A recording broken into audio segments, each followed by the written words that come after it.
दिल्लीच्या सत्तेच्या खेळात कधी काय घडेल आणि कोणता राजकीय भूकंप होईल याचा नेम कोणालाच कधी लावता आलेला नाही. तसाच एक धमाका शिंदे गटाच्या खासदारांनी दिल्लीच्या राजकारणात केलाय. ठाकरे गटाची साथ सोडून शिवसेना शिंदे गटात सहभागी झालेल्या सर्व खासदारांना थेट पंतप्रधान कार्यालयाच्या म्हणजेच पीएमओचा स्पेशल ॲक्सेस मिळालाय. काही काळजी करू नका, मी तुमच्या पाठीशी खंबीरपणे उभा आहे, हे खुद्द पंतप्रधान नरेंद्र मोदींचे शब्द आहेत. एका बाजूला सर्वोच्च न्यायालयात शिवसेना पक्ष आणि चिन्हाबाबत अंतिम टप्प्यातील सुनावणी सुरू असताना दिल्लीतील घडलेली ही ब्रेकफास्ट डिप्लोमसी आणि थेट पीएमओचा ॲक्सेस मिळणे यामागे नेमका कोणता राजकीय मास्टर स्ट्रोक आहे आणि केंद्रीय मंत्रिमंडळ विस्तार व महाराष्ट्राच्या राजकारणावर याचा काय परिणाम होणार आहे, जाणून घेऊयात आजच्या या विशेष व्हिडिओमध्ये. राजकारणात सत्तेचा ॲक्सेस हीच सर्वात मोठी ताकद मानली जाते. पंतप्रधान मोदींनी शिंदे गटाच्या खासदारांना स्पष्ट सांगितलंय की मतदारसंघामधील विकास कामांना गती देण्यासाठी किंवा केंद्र सरकारच्या संसाधनांचा वापर करताना काही अडचणी आल्यास कोणत्याही मध्यस्थाची वाट न पाहता थेट पीएमओशी संपर्क साधावा. एखाद्या प्रादेशिक पक्षाच्या खासदारांना थेट देशाच्या सर्वोच्च प्रशासकीय कार्यालयाचे दार उघडे करून देणे हा केवळ प्रशासकीय निर्णय नसून विरोधकांना दिलेला थेट राजकीय इशारा आहे. या निर्णयामुळे खासदारांना त्यांच्या मतदारसंघात कामांचा धडाका लावण्यासाठी अभूतपूर्व बळ तर मिळेलच, पण सोबतच स्थानिक पातळीवर ठाकरे गटाचा राजकीय प्रभाव कमी करणे देखील सत्ताधाऱ्यांना शक्य होईल. या भेटीची राजकीय वेळ सर्वात जास्त महत्त्वाची आणि संवेदनशील आहे.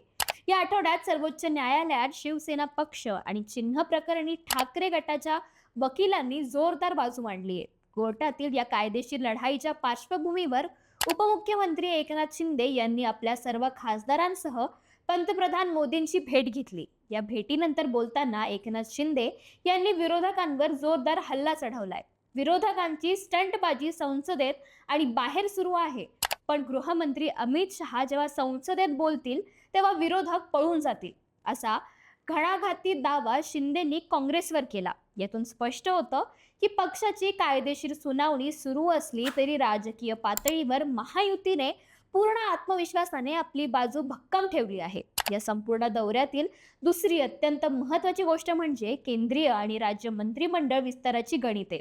पंतप्रधान नरेंद्र मोदी आणि उपमुख्यमंत्री एकनाथ शिंदे यांच्यात संसद भवनातील पंतप्रधान कार्यालयात जवळपास 1 तासाहून अधिक वेळ चर्चा झाली. या बैठकीत केंद्रीय मंत्रिमंडळ विस्तारावर सविस्तर चर्चा झाल्याचे समजते. शिवसेनेतील नव्या खासदारांच्या प्रवेशामुळे पक्षाची संसदेतील ताकद वाढली असून आगामी केंद्रीय विस्तारात शिंदे गटाला योग्य आणि सन्मानजनक स्थान मिळण्याची दाट शक्यता आहे. आधी केंद्रात पक्षाची पकड मजबूत करायची आणि त्यानंतर महाराष्ट्रातील राज्य मंत्रिमंडळाचा प्रलंबित विस्तार मार्गी लावायचा, अशी ही दुहेरी राजकीय रणनीती आखली गेलेली दिसून येते.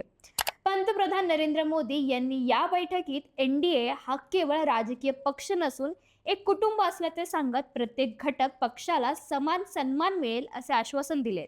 शिवसेनेचे खासदार हे बाळासाहेब ठाकरे आणि आनंद दिघे यांच्या विचारांचे वारसदार असून आमची युती वैचारिक आहे, बार्गेनिंग करणारी नाही, असा पुनरुच्चार एकनाथ शिंदे यांनी केलाय. या घडामोडींवरून एक गोष्ट स्पष्ट होते की आगामी विधानसभा आणि लोकसभा निवडणुकांच्या दृष्टीने भाजप आणि शिवसेना शिंदे गटाने आपली रणनीती पूर्णपणे आखली असावी. कोर्टातील निकालाची वाट न पाहता केंद्रातील सत्तेचा थेट वापर करून आमदारांची आणि खासदारांची मतदारसंघातील पकड भक्कम करणे हा या संपूर्ण डावाचा मुख्य भाग असू शकतो. शेवटी प्रश्न हाच उरतो की दिल्लीतून मिळालेला हा अभूतपूर्व पीएमओ ॲक्सेस महाराष्ट्रातील राजकीय समीकरणांना नवी दिशा देईल का? एकीकडे महाविकास आघाडी या भेटीला राजकीय भीतीपोटी झालेली धावपळ म्हणते, तर दुसरीकडे महायुती याला विकासाचे नवे पर्व मानत आहे. पण एक गोष्ट मात्र स्पष्ट आहे, दिल्लीच्या या हालचालींनी महाराष्ट्राच्या राजकारणातील पारा पुन्हा एकदा चांगलाच वाढवला आहे. तुम्हाला याबद्दल काय वाटतं? खासदारांना मिळालेल्या या पीएमओ ॲक्सेसमुळे महाराष्ट्रातील विकास कामांना खरोखर गती मिळेल की हा निव्वळ एक राजकीय स्टंट आहे? तुमचं मत काय आहे मला कमेंटमध्ये नक्की कळवा. आणि अशाच माहितीपूर्ण व्हिडिओसाठी सरळ सोप्पाला फॉलो आणि सबस्क्राईब करायला विसरू नका.